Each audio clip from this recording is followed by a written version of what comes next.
This is her piano bench.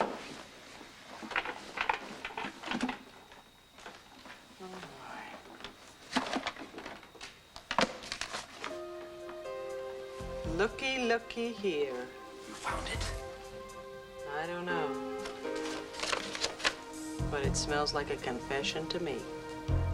Don't play cute with me, Blair. I know why you're here. Do you? You're the proverbial bad penny. You've turned up again to torture me once more. A whole year of it wasn't enough for you. You always did jump to conclusions, Dorian. Especially the wrong ones. Really, what am I supposed to conclude? That your showing up is an expression of love? Well, I wouldn't go that far, but you are headed in the right direction. What are you talking about? You're in hot water, Dorian. You may not know it yet, but you are about to reach boiling point. And you are going to need my help, your family's help, which I will gladly give you on one condition. This is absurd. The condition, Dorian, is that I want to be able to see my mother. Never. It has taken a whole year for Addie's condition to improve. And as far as I'm concerned, that's a direct result of you being kept away from her. I'm not going to allow you to set eyes on my sister. Go back to Miami. Tan yourself. Well, you can't say that I didn't offer. Oh, well, c'est la vie. Thank you for the champagne. And really, you should do something to spruce this place up. Oh, speaking of Miami, I had the most interesting chat with 2 visitors from Llanview last week. Would you like to try to guess who they were?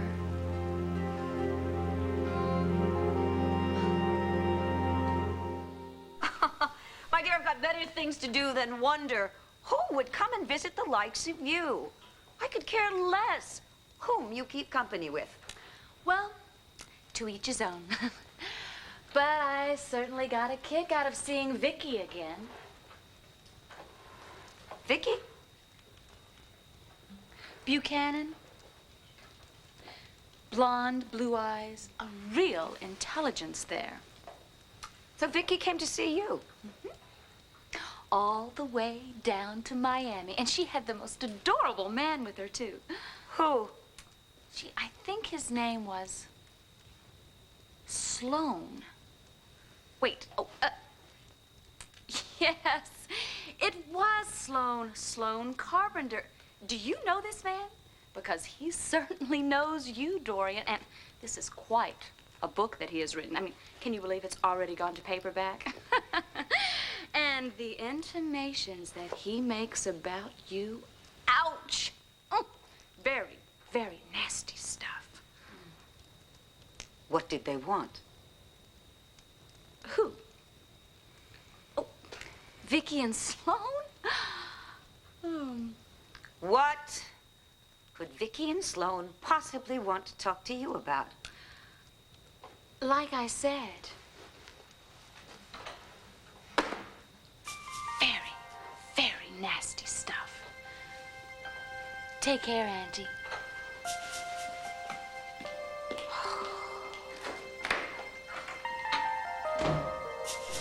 Why would she lie about a thing like that?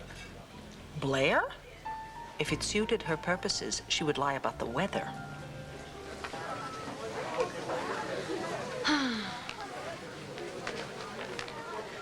Blair? And Dorian, lovely evening, isn't it? That was quick. You found me. I always admired your resourcefulness. Let's just get to the point. You know, I've been catching up on the goings-on in the town without pity, but there is little about you in here, though. Cut the chit-chat, Blair. You wanted my attention, and now you've gotten it. This is a letter to St. Anne's, to the administration, telling them that I'm rescinding my refusal to allow you to see my sister. Providing that you do not cause her any discomfort or stress, you may see her once a week under supervision. Thank you. Thank you so much, Aunt Dorian. I have to admit, Mother is better off at St. Anne's, and I was wrong to fight placing her there. I admit that. Dorian, I'll agree to your terms. You haven't heard them all yet. In exchange for this little transaction, I want information. Yes. What makes you so certain that I would have any interest whatsoever in Vicky and Sloane's visit to you in Miami? Because, Dorian, they came asking me for any information that I had to support the evidence that they've been gathering. Evidence? About you. They're positive that you murdered Victor Lord. It's funny how his name keeps popping up, isn't it? And they're dead set on proving it.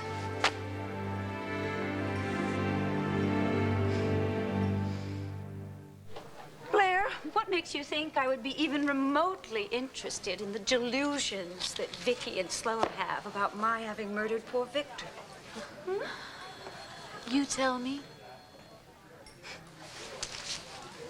Have a lovely visit with your mother and go back to Miami. Why, Auntie, that sounds like a kiss-off. It is.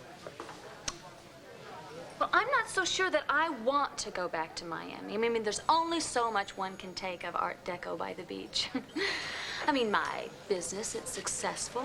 I'm comfortable, but Dorian, to tell you the truth, I'd much prefer to be filthy rich. That was one good thing about being married to Asa. You're gonna have to trust me on this, Blair, but there are no more opportunities for you to become filthy rich here in Llanview. Unless, of course, you're planning on getting your hands on some more of my money. That's exactly what I'm planning to do. You are so perceptive. And you are so obvious. Dorian, what is it worth to you to avoid the unpleasantness and inconvenience of, say, prison?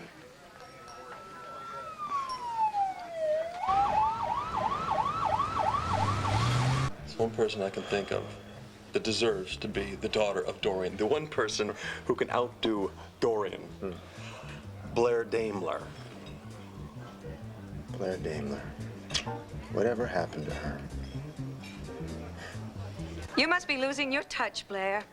Do you really think that that murder confession that you dummied up is going to fool anybody for long?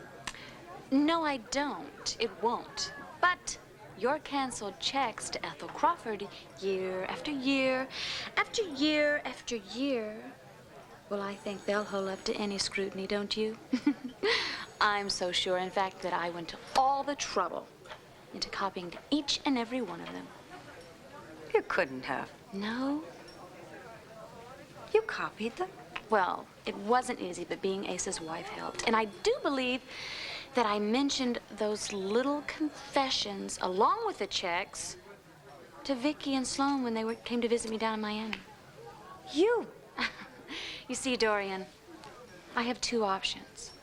One is that I could swear to Vicky and the police, if need be, that you told me yourself that you murdered Victor, and that's why I wrote up the murder confession. Or I could say that I made the whole thing up on some misguided sense of vengeance, knowing the whole time it wasn't true. What about the canceled checks? Oh, the checks. Thank you. The checks. Well, if they serve my needs, I can just say that you told me, plain as day, that Crawford was blackmailing you because she saw you murder Victor. Or I could say that I just made that up, too, knowing the whole time that you were just helping your poor deceased husband's nurse supplement her pension. You've given this a lot of thought. Oh, every angle and every detail. And you have very few options. Two, to be exact. Yet I have so many possibilities. So many things that I could say or not say, and so many people that I could say them to or not. Like Cassie, for instance. Don't you dare drag Cassie into this. Oh, like you dragged my mother? This is different. Oh, wrong, Dorian. You know, I could be of such help to you. Really, I could, and I'd like to. Really, I would. But hey, it's up to you. Oh, is it? You just think about it a while. you know where I'll be. And Dorian, I think if I were you, I'd decide very soon. 'Cause sweet Vicky seems so set on sending you to prison.